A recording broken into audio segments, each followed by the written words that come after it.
Got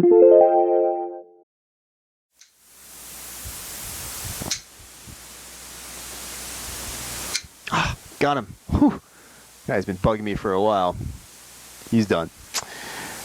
Which brings us to the fourth and final installment here of relative velocity, and in the relative velocity method. Here it goes. We have car 1 moving at 5 meters per second relative to the ground. That's what the G stands for. And car 2 is moving at 2 meters per second relative to the ground. Well, the question to ask now is, how fast are they moving relative to one another? What is their velocity relative to one another? And to do that, we would put ourselves in the perspective of one of the vehicles. Let's say we're riding in car 2. All right, and we look behind us. What would we see? We would see car 1 catching up to us, not at 5 meters per second, but at a different velocity, actually at a velocity less than that. Since we're heading in the same direction at 2 meters per second, the relative velocity between us is going to be different. Well, what is it? It's pretty simple.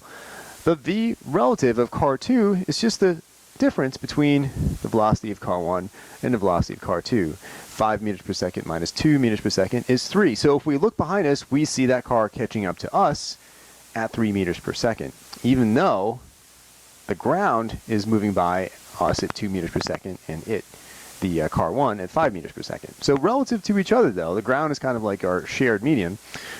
It's a 3 meter per second difference. Well, what if we put ourselves in car 1? What would we see? Well, if we were in car 1, interestingly enough, it's as if we would be at rest and this car were coming at us at 3 meters per second. So because it would be going this way, this car looks like it's coming at us at 3 meters per second. I'm sure you've seen this on the highway where you're going faster than the car in front of you.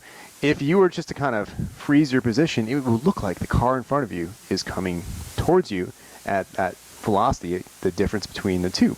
So really, what it looks like here is this. Vg2, so the car in front of you, minus your velocity, 2 meters per second minus 5 meters per second, it looks like it's coming in the negative direction at 3 meters per second, negative 3 meters per second. So how can we use this to solve the problem? Well, the gap here, dh, the head start, will close in relation to this v relative, okay? It's going to close at v relative times t. All right, so we can find the t. So all we're looking at is the relative velocity and the gap between the two cars closing. And so what we do here quickly is solve for t. So there's a little bit of algebra, but it's simpler than before.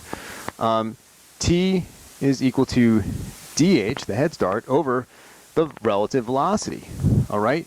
And if we remember from before, the relative velocity came out of those equations. It was the subtraction of v, g1 and g2.